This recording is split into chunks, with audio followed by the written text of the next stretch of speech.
Selamat pagi, salam sejahtera. Beberapa hari yang lepas, aku pernah mengeluarkan satu konten, yaitu pembubaran parlimen batal. Itu persoalan besar yang tinggal dan keluar dalam benak aku. Apabila ada seorang ahli parlimen menyaman kerajaan Malaysia, menyaman Perdana Menteri, dan menyaman Suruhanjaya Pilihan Raya Malaysia, kerana telah pun membubarkan parlimen pada waktu banjir, dan menurut ahli parlimen ini, yaitu Charles Santiago, cara pembubaran tersebut tidak mengikuti jalur perlembagaan kerana nasihat Perdana Menteri kepada Yang di-Pertuan Agong untuk bubar parlimen bukan melalui nasihat kabinet. Itulah sebabnya Charles Santiago menyaman Perdana Menteri, Kerajaan Malaysia dan SPR. Sampai waktu itu aku menulis, adakah pembubaran parlimen dibatalkan dan PRU 15 tidak dapat dijalankan? Hari ini akhirnya Ismail Sabri Yaakob ambil tindakan, buka mulut dan buka cerita. Saudara-saudara, Kerajaan Malaysia, Perdana Menteri dan Ismail Sabri Yaakob dan SPR menyatakan bahawa keputusan membubarkan parlimen adalah kuasa prerogatif Yang di-Pertuan Agong mengikut perkara 40 dalam kurungan 2 kurungan B dan perkara 55 dalam kurungan 2 perlembagaan. Ketiga-tiga pihak itu yang dinamakan selaku defendant dalam saman pemula difailkan penyandang kerusi Parlimen Klang, Charles Santiago, menegaskan berdasarkan peruntukan itu, Agong boleh mengikut budi bicara baginda tanpa perlu mendapatkan nasihat jemaah menteri di bawah perkara 40 dalam kurungan 1 dan perkara 40 dalam kurungan 1A Perlembagaan Persekutuan.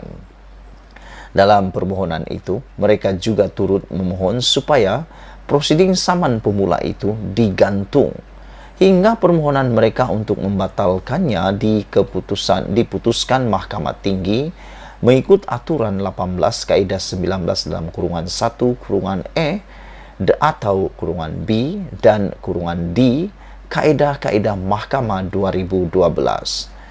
Charles memfailkan saman pemula berkenaan pada 11 Oktober lalu dengan memohon pengisytiharan bahawa permintaan Ismail Sabri yang kepada Yang di-Pertuan Agong pada 9 Oktober lalu untuk membubarkan parlimen ke-14 menyalahi perkara 40 dalam kurungan 1 dan kurungan 1A Perlembagaan Persekutuan kerana tidak berbuat berdasarkan nasihat atau kuasa kabinet.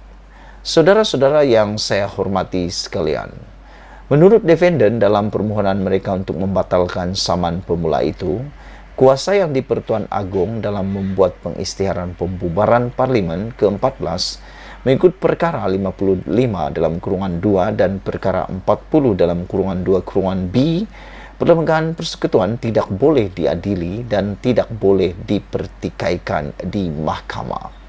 Alasan untuk membatalkan saman ini antaranya adalah saman pemula berkenan mengaibkan, remeh atau menyusahkan atau adalah sesuatu penyalahgunaan proses mahkamah yang serius. Saman pemula ini juga dibuat dengan alasan bahawa ia tidak mendedahkan kausa tindakan maupun kausa tindakan yang munasabah ke atas kami, kata defendant. Dalam permohonan itu mereka turut memohon supaya prosiding saman pemula itu digantung sehingga permohonan mereka untuk membatalkan keputusan Mahkamah Tinggi mengikut aturan 18 kaedah 19 dalam kurungan 1 kurungan E atau dalam kurungan B dan kurungan D kaedah-kaedah Mahkamah 2012. Menurut planatif, pada 16 Disember 2021, lekukan tropika di pantai timur Malaysia menyebabkan hujan lebat di seluruh semenanjung Malaysia selama 3 hari dan mengakibatkan banjir di 8 negeri yang menyebabkan 54 kematian dan lebih 71,000 orang hilang tempat tinggal di Semenanjung dan dianggarkan 125,000 orang terjejas.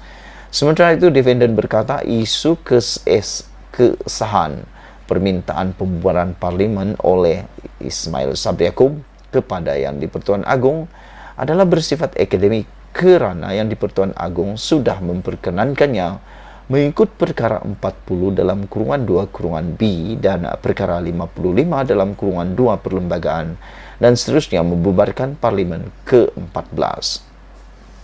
Defendant berkata, pengisytiharan dan pembubaran parlimen adalah kuasa Yang di-Pertuan Agong di bawah Perlembagaan Persekutuan, yang mana Badan Kehakiman selaku penjaga kepada keadilan perlu memelihara prinsip keperlembagaan ini. SPR mempunyai tugas keperlembagaan di bawah perkara 55 dalam kurungan 4 dan dibaca bersama perkara 113 dalam kurungan 1 perlembagaan untuk mengadakan pilihan raya umum dalam masa 60 hari selepas pembubaran parlimen. Kuasa SPR untuk mengadakan pilihan raya umum ke-15 dalam masa 60 hari selepas pembubaran parlimen ke-14 adalah suatu perkara yang tidak boleh diadili. Planatif tidak dapat mengekalkan sebarang bentuk relief yang mempunyai kesan sama dengan mencabar kuasa Yang di-Pertuan Agong untuk pembubaran parlimen ke-14 dan seterusnya menghalang PRU 15 untuk diadakan. Planatif juga tidak dapat mengekalkan sustain sebarang bentuk relief yang mempunyai kesan sama dengan injuksi atau pelaksanaan spesifik terhadap kami seperti mana diperuntukkan di bawah Seksyen 29 Akta Prosiding Kerajaan 1956 katanya. Jelas semua defendant, sebarang cabaran terhadap sesuatu perjalanan pilihan raya tidak boleh dipersoalkan kecuali melalui petition pilihan raya seperti yang diperuntukkan di bawah perkara 118 Perlembagaan Persekutuan. Saudara-saudara yang dihormati, itulah dia keputusan dan juga tindak balas daripada Perdana Menteri Kerajaan Malaysia dan SPR selepas disaman oleh ahli parlimen iaitu Charles Santiago. Sebelum kita berpisah, sila tinggalkan komen Anda, tekan butang subscribe.